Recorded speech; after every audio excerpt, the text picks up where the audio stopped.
നമസ്കാരം. മഹാകവി ജി ശങ്കർകുറുപ്പിന്റെ അതിപ്രസിദ്ധമായ ഒരു കവിതയാണ് ചന്ദനക്കട്ടിൽ. ചരിത്രത്തിന്റെ ഏടുകളിലേക്ക് വെളിച്ചം വീശുന്ന ആ കവിത കഥാപുസ്തക രൂപത്തിൽ ഞാൻ അവതരിപ്പിക്കുന്നു. ചന്ദനക്കട്ടിൽ.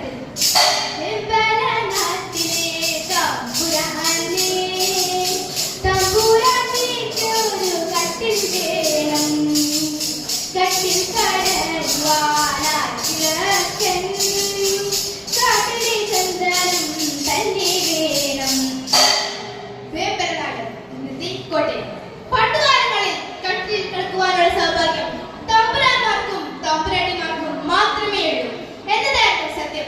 പൊതുജനങ്ങൾ തറയിൽ പായിട്ട് കിടന്നുകൊള്ളണം. കട്ടിലിൽ കിടക്കാൻ വിധിക്കപ്പെട്ട തമ്പുരാട്ടിക്ക് കട്ടിലിൽ എല്ലാവരുടെയല്ല, പുതിയ കട്ടിൽ ചന്ദനങ്ങൾ തന്നെ വേണം.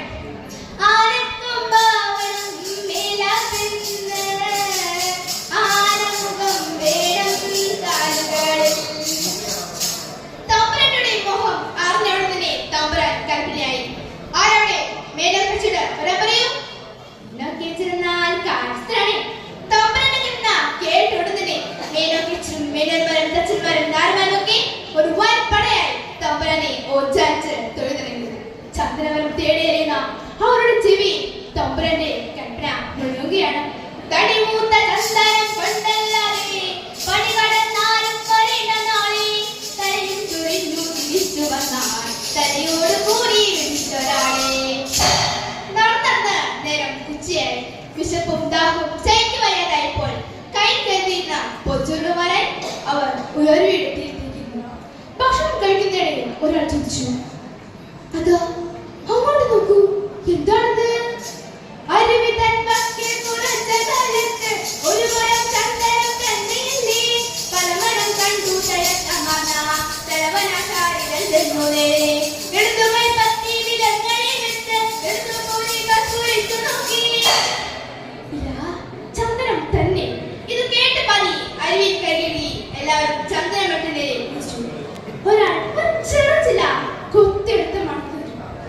ആ ചന്ദനത്തിന്റെ മുത്തുഗന്ധം അവർ തോന്നൽ കിട്ടി. വാക്കാട്ടിൽ കോടാലി വിട്ട് ആ ചന്ദനമട്ടത്തിന്റെ ആണി വീശിയപ്പോൾ അതാ ഒരു ശബ്ദം, ഒരു കരച്ചിൽ. വെട്ടില്ലേ കുത്തല്ലേ താഴ്മാറേ, വെട്ടില്ലേ കുത്തല്ലേ തത്തന്മാരേ. പിന്നെ കോടാലി പൊന്നിയില്ല. അവർ നിന്ന് പരസ്പരം നോക്കി. ആളിനാണ് ശബ്ദം, ഇവിടെ നിന്നാണ് ശബ്ദം. ഒരു ദേവതയാണോ? ഇനി വല്ല ലക്ഷ്യം മറ്റാണോ? നമുക്ക് തിരിച്ചു പോകാം. ചന്ദനമില്ലാതെ എങ്ങനെ തിരിച്ചു പോകാൻ? തമ്പുരാൻ കൽപ്പിച്ച കൽപ്പനയോ മുന്നിലേക്കൊന്നു വിളിച്ചു നോക്കി. തിരുവഴി പോരാ നടത്തി പോരാ, തിരുമേനി കൽപ്പിച്ചിരിക്കയല്ലേ. തടികൂടാൻ അങ്ങോട്ട് ചെന്നു പോയാൽ തടിയും തലയും തിരിയുമല്ലോ. വെറുതെ തട്ടി ഞാൻ കയറാം. കൂടുതൽ ഒത്തുക്കാം. ഒരു കുട്ടിയുടെ ശബ്ദമാണ് തോന്നുന്നു. ഇനി വല്ല ലക്ഷ്യമറ്റാണെങ്കിൽ പിടിക്കാതിരിക്കാൻ കത്തിയായി വെച്ചോളൂ. ബാക്കിയുള്ളവർ പേര് പറഞ്ഞു. പേടിച്ച് വിറച്ച് ജുരന് കിടപ്പോടെ പൊത്തിലേക്ക് നോക്കിയപ്പോൾ അവൻ തന്റെ കണ്ണുകളെ വിശ്വസിക്കാനായില്ല. കട്യാവ് കണ്ട് മുരച്ചവിടെ കുട്ടിയിരിക്കുന്നു കൺകുളിരെ, ഉള്ളിനകത്തു കൊളുത്തി വെച്ചോരരുമാക്കനക വിളക്കുപോലെ അന്തിത്തുടുകിലിൻ നടുവിൽ പൊന്തി വരും കൊച്ചുതാരപ്പോലെ ചെമ്പട്ടികളിൽ മിനുക്കി വെച്ച ചെങ്കുറ്റമാടിന്റെ കല്ലുപോലെ. സുന്ദരിയായ ഒരു പെൺകുട്ടി ഈ കുട്ടി തന്നെ വരപ്പത്തിലെത്തി. ആടവർ കുഞ്ഞിനെ തട്ടം നോക്കി കൊണ്ടുപോകും. ആ വരപ്പത്തിലെത്തി പോലും തന്നെ നോക്കിപ്പോലും. രാജകൊണ്ടുവന്ന കുഞ്ഞിനോട് പക്ഷിക്ക് മാതൃശിശുമായ സ്നേഹം തോന്നി. അത് കുഞ്ഞിനെ ഓമനിച്ച് ലാളിച്ചു വളർത്തി. രാവിലെ കൂടെ വിട്ട് ഇറങ്ങിയാൽ ഇരുട്ടിനു മുമ്പ് തന്റെ കുഞ്ഞിനുള്ള കൈക്കരുകളുമായി പക്ഷി കൂട്ടിൽ വന്നു ചേരും. ഈ കുഞ്ഞിനും സ്വന്തം അമ്മയെ പോലെയായി ആ പക്ഷി. പൊത്തിന്ന് പോരുവാനുട്ടുമോഹം, പോരുവാൻ വയ്യാത്തതാണു പോലും നിറമുറ്റ വാത്സല്യമൊരുമമ്മ ചിറകിട്ടടിച്ചു മരിക്കും പോലും. അന്ന് ചുവപ്പിൽ പൊതിട്ട അമ്മളെ കുഞ്ഞിനെ പോലെ തട്ടയാവോട് മൂടിപ്പൊപ്പിച്ച് കുഞ്ഞിനെ താഴ്ത്തി കൊണ്ടുവന്നു. കുഞ്ഞിനെ എല്ലാവരും ദിനം തുടങ്ങി വാരി